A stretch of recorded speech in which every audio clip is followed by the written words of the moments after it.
All right, we're live. How you doing, friends? Ernie here. It is October 1st. It is a Friday, the last 0-DTE trading day of the week. And we're going to finish off a very nice week with our third winner in a row. Actually, it's more like our sixth, seventh, maybe eighth winner in a row, if you were to count all the other previous 0-DTEs. And this is going to be a particularly good one. It looks like we may have a chance to pin the trade. Outside chance, but at least a 400, 500% return, which is pretty good. And that's all good. That's fantastic. We love days like that. We love to end weeks like that. Of course, we'd love every day of the week to be. Some of this could be attributed to the fact that we are now officially in October, because September is a sucky month for any kind of trading or market gains or anything going back decades and decades. And it's no different for us here at 0-DTE. It is our poorest month. However, September was still a very profitable month. Just a little bit more effort was required to achieve profit. Where normally it comes very easy, we actually had to think a little bit, and there were some trades we couldn't take. There were a couple of losses that we took. So it was unusual compared to our normal month, which just seems like, peaches and ice cream. And no, just kidding. It's never just peaches and ice cream. Of course, I guess it's all in perspective. For us here at the 0-DTE service, our strategy is definitely, compared to any of the other services, an extremely low anxiety strategy. So we've got that in our favor. Today's episode is number 42. Now, we do 3 of these episodes every week. I think I actually missed Friday last week, which was unusual. But I try to do 3 of these every week for each trading day.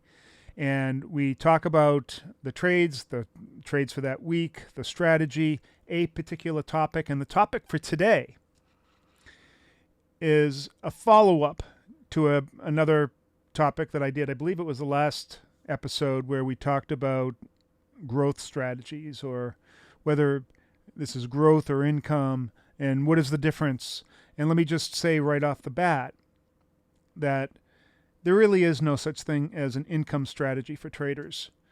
The market is unforgiving. The market doesn't care about you. It has, as a matter of fact, it is a hostile relationship, the relationship you should have with your market, because it is looking to kill you. Not consciously, but there are millions of other people out there that financially are trying to kill their competitors. They've, of course, can't really target you directly, but that's what they're out to do. They're out to take your money. They're competing with you. And so if you think that you can just go to it as if it's a cash machine and just take out your weekly stipend, you are mistaken. It just doesn't work that way. So let me get back again to what today's episode is about, and that is, how do you treat your account and your position sizing? Is this a place where you try to achieve compounding, like as in interest, every little bit you just keep on throwing it back and the account keeps growing, and then the interest based on the account size allows you to keep growing. So the implication there is that you take positions that are exactly a proportional size to what your account size is. Now, of course, that isn't strictly possible when you're dealing with positions that can range anywhere from $50 to $200 in risk. It's very difficult to just proportionalize the size of your position, especially when you have a smaller account. Now, as you get to a bigger account, it gets much easier. Or should you do a fixed size trade and then just keep on building your account value as it comes? What is the most appropriate strategy? Well, I'm going to say that it is a combination of the two. Now, strictly speaking, if you were to take the proportional size, position size, proportionally to your account size. So for instance, if you always put at risk, say, 5% of your total account size, and you keep on growing, and then your account gets 10% bigger, now it's 5% of the original account size plus 5% of the 10% of growth, right? So it just keeps on getting bigger and bigger. But there is going to be a point where until you get to a certain amount of growth, you won't have enough to be able to justify putting another position on, because the positions themselves have some granularity. Now there's, as I said, a combination of this fixed position size and proportional size. If you were to look at any kind of growth strategy, the proportional size, hands down, wins it every time. So in other words, you grow your position size proportional to your account size. There are times, though, when that becomes impractical, or it makes more sense to have some kind of levels where you decide where you're going to increase your position size. So let me give you an example. Let's say that you started off with a very, very small account, say $3,000, $3,000 or $4,000. With an account size that size, let's say that you wanted to start off with, I don't know, 5% risk on every one of your trades. Now that would be reasonable, considering that, 5% risk would give you a lot of instances where you could be wrong, particularly when you're first starting out and learning a strategy, and still have skin in the game and be able to continue to play the game. There are also other limiting factors when you have a small position or a small account size from the broker themselves. They may have a requirement for a minimum sized account. Now, if you're trading futures, that minimum size, it's almost a don't care, but some brokers, like for instance, TD Ameritrade, requires that you have $2,000 in your account. Some require $1,000. Some require $10,000. I believe Interactive Broker requires $10,000 in your account.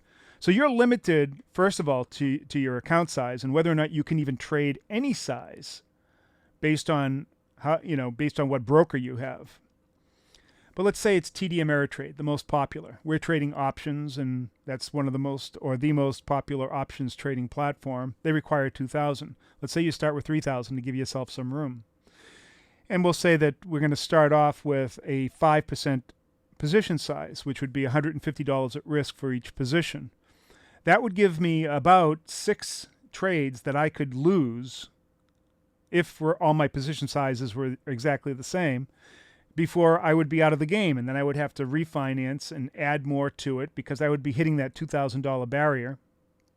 Because after I go down below $2,000, they say, hey, you can't trade anymore in TD Ameritrade. You need at least $2,000 to trade these futures positions. So you would have to perhaps go back to work, save up a little bit more money, bring it up to $3,000 again, and try again. Now that's assuming that you're in this learning mode and you just are losing every trade. Of course, I am not saying that that's what's going to happen here. I'm just saying that you always have to plan for what is the worst possible condition. But $3,000 would give you 6 opportunities or 2 weeks of 0 DTE trading to at least come up with a trade that's profitable and allow you to keep on playing in the game. Now, in general, when volatility is in our Goldilocks zone, which is about 85% of the time, we're running on about an 80 to 90% win rate. So the chances are that you're going to be able to go a long, long time before you have any possibility of breaking down below that minimum amount. So you're good with a single position size, if position sizes were all $150 a piece. Now, as you grow your account, and let's say that you're in this growth mode, you're very careful about what you're doing, you're hitting that 80% win rate, and our returns are typically around 150 to 200% of the risk that we put on. So every trade, you should be making $150, $200, $250 approximately. On average, some days you'll lose the 150 completely. Some days you'll make 50% of that risk that you put on. Some days you'll do 2 times that risk. Some days, like today, you might do 4 or 5 or even 10 times that risk. Right? So it all kind of evens out. After a certain amount of time, you're going to make a conscious choice that I want to add, instead of doing one contract or one position size at a time, I want to do 2. Now, they come in chunks. So let's say $150 chunks. That means that now you're going to move up to, say, $300 of risk. But your account might not be up there yet to get to $300 of risk. Let's say that you're at $5,000. Well, $300 of risk would be around 7% of your account every time, and that might not fit within your goals. So what you're really doing is you're trying to look at, well, what is the amount of, or percent, or average percent of the position size that I want to put on for every trade, assuming that I could run into, say, a streak of losers. Even if you're at 80%, there is the possibility that you could lose 4, 5, 10 times in a row. It's remote, but it's possible. There are also other things that come into play here that a lot of people don't really take into account. You're not a robot. You're not an automaton. You can't get in there and be this perfect trader. Sometimes you make mistakes. Has nothing to do with the strategy. Has everything to do with you and your ineptness or lack of skill, lack of patience, lack of intestinal fortitude or courage, or lack of confidence. Any of these lacks could impact whether or not you are able to achieve the potential for that day. So you have to take that into an account. And it's a real thing, a very real thing. And in fact, it is probably the most prevalent reason why most people that are trading are losing. And that is because of this lack of skill, execution skill, strategy skill, confidence in what they're doing, understanding what their edge is. Those are the reasons why they lose. And a lot of times to compensate for these things, if frustration takes over, they may put more into a trade than they should. Instead of taking a 5% risk, they might take a 30 or 40% risk. Maybe they had 4 losers in a row and they decide, oh, I'm going to put half my money in on this and make it all back and get back to where I was so that I can continue on with my fantasy plan of income. What I'm describing for you is what most traders go through. I guess the biggest part of my job is to try to deprogram traders from that mentality and start thinking about what this actually is. This is a growth strategy. We cannot take from the market. It gives to us when it wants to give to us. So we need to be humble in the way that we trade, understand our edge, also know our platform, have absolute confidence in our execution skills, and not try to take too much. Trade small, wait for those opportunities when we have those pin trades like today. Don't chase after things. And then you will grow your account in little bits and then chunks, little bits, then chunks, little bits, then chunks. And while you're doing this, while you're developing this skill for churning out a profit, you will also be developing a number of skills that you need to have, but also your confidence in what you're doing. You'll be able to make decisions that are rational, logical, calm, based. And when you're in that kind of attitude, then you can start turning this into what it is meant to be, and that is a growth strategy. Now, again, what has been shown to work over the long term is a proportional strategy. But in the beginning, it's more of a linear. You stick with, say, one contract until you've developed these skills, until you develop that confidence, all the things that I was talking about. You build your account up until you're at a point where you can afford to go to 2 contracts.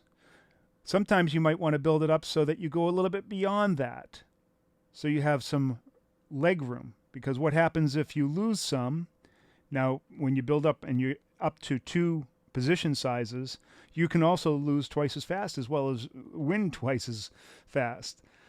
So if you went to 2, as soon as you get up to that level where you think that you can go to 2, what happens if you have a string of 3 or 4 losers? You're going to lose twice as fast. And as soon as you get to that level and you lose once, do you stick at 2 contracts? Because now that's what you have achieved. But you've fallen back into an account size that doesn't justify 2 contracts anymore or 2 positions. So these are things that a lot of people that don't have the right mindset, that are gamblers more than they are traders, that they don't have foresight onto where they're going and whether or not, that this is in fact a growth strategy and that you are trying to grow and build on top of it. And when you get beyond certain levels, then you can take another level of risk or turn up your position sizing to be proportional so that you have the same kind of risk. As you get to bigger and bigger accounts, this kind of proportionality starts dwindling even more. And the reason for that is that as you are able to put on more contracts, you can start developing more sophisticated entry and exit strategies. You don't have to put everything on all at once. Perhaps you start with a smaller position. If you pull back a little bit, you put on another position to improve your cost basis. You start running and it's apparent that you're going to keep on going, then you add to the position until you get to your full max position size. Each of these little chunks of positions that you put on we call tranches. But in the big scheme of things, you're sticking with this idea that I have this scalability, and scalability is built in, and you have a very well-defined, predetermined level where you start that scaling. You start with a position size of 1, and then when your account gets to a certain size, you go to a position size of 2. You need that to grow to a certain size that you can go to a position size of 3. Now, once you're at a position size of 3, you can then start experimenting with entry and exit strategies. Do you put on 1 at first, then 2? Do you put 2 on at first, then 1?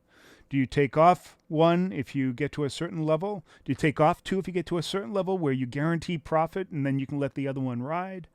There's another degree of complexity that you need to work into your execution skills. It's not as simple. And I know that some people want me to tell them that, all you have to do really is, whatever your account size is, divide that up into 5% chunks, and that's the size of your position. If it were that simple, everybody would be doing it, and everybody would grow, compounding their account and turning it into something huge. The truth of the matter is that your account is going to be kind of level for a long time, then it's going to slowly grow, and then at some point, that point where you've developed those skills and enough capital and a better strategy and better execution skills on that strategy, it's going to start going up faster. And then you will be in this new paradigm, this new trajectory. However, getting to that point, getting beyond that slow ramp up can be frustrating for some people. But that's what you have to do. That's what you need to be focused on. You need to be focused on the process rather than some goal of how big you want to make your account. So the market's not going to give you things in a regular, even-keeled, every day you're going to get this X amount of dollars. It's not going to happen. The only way that you can achieve more consistency of execution, not necessarily of growth, because the growth will come if the execution follows. If execution is there and your skill level is there and the confidence is there and the knowledge is there, then the growth will happen, and it will happen at a faster rate, but it takes time. And so you have to accept that. You have to accept the fact that in the beginning, I am going to be focused on the process, not focused on the position size. So in the beginning, it's a linear position size because that will present the least amount of complexity and allow you to focus on that process. And then once you've gotten beyond there and you've developed some mastery, then you can go to the next level, and then the next, and so on. So hopefully that will describe your journey into growth of an account. The worst thing that you can do is go into this game and think that, all right, I'm all set. I've got my growth strategy in set. That's my goal. Once you set the goal, you've immediately lost. Because then you are no longer focused on the process. When you've set the goal, you've immediately lost, and you're already a loser because you have not yet achieved that goal. And every time that you have a setback, it's going to dig on you. It's going to grab you and then say, but I must achieve that goal. I must keep on building the account and get to that point. Otherwise, I'll never reach that goal. And then you will obfuscate what you should be focused on that will allow you to achieve these apparent goals. And that is the process, those skills, the confidence, the knowledge, the edge. It seems like a paradox almost. But that is the secret to building and growing an account, is focus on the process, not the goals. Develop execution mastery and confidence at each one of those levels. And then when you get to the next level, treat it just like you did the first level, no different. And then so on each other level that you achieve. Over time, you will find that you will follow that kind of exponential growth curve. And you won't even know it. And that's the beauty of this. All right, let's see. Do we have some questions from the Peanut Gallery? We do. Yes, what a day. Thank you for explosive profits today, Ernie. Yes, it was. A great trade today. All right, so nobody wants to talk about position size or growth strategies because they're all making money, so that's all they really care about. So we'll end it here, and hopefully this little talk was instructive. It put things into perspective for you. It is really what we do here, and every trader isn't left on their own. So that's one of the problems when you're trading alone, is that you get into these mindsets, these bad mindsets and these funks and other things that get you off of what the real purpose is that you should be focused on, and that is the process. If you're not focused on the process, then you can't achieve your, what you want out of this. However, in this service, you have me who is acting as your coach and mentor. I will help you keep accountable. By having somebody that can help you keep accountable will keep you on the right path. To the best of my ability. Some people want that help, some people don't. So you can't help people that don't want that help. But that is a huge benefit of this service. So if you do want to try out this service, I can guarantee you this, and I can say this unequivocally, that this service is superior to all the other zero DTE services. I've had some people in comments that have, in the YouTube comments, that have admonished me, castigated, criticized me for making this kind of claim. They say, well, where's your proof, Ernie? I have plenty of proof, but I'm telling you that fundamentally our strategy is light years ahead of the others. It is the complete inverse of what they're doing. What they are doing is a losing strategy, focused on the things, the exact opposite of what I've been talking about, that is designed almost unconsciously to make you fail, where we are on the other side of that pond. If you want to try out our strategy, go to 0-dte.com/try. That's 0-dte.com/try. You'll be very happy you did. We have a 4-week trial. In 4 weeks, even if you don't do the service, you are going to learn the strategy, a process, a skill, an edge, something that you can take with you for the rest of your life. But let's say that you wanted to continue with this, and most people do. About 70% of the people that go through the trial end up being customers. If you do, then I will rebate the cost of that trial towards your membership. And the membership is very, very reasonable. So it's almost like another gift that you get. Most people make enough in the trial to pay for their a full year of the membership many times over. Some it takes a little bit longer. I can't guarantee success for everybody in the exact same amount of time, but I would say that a good majority of people do make that.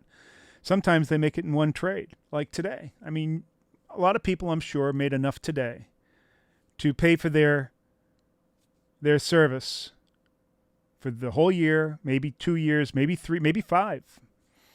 All right. Let's see, where are we here? Looks like things are slowing here on the internet front. So we'll say goodbye here. Peace to you all. We'll see you Monday.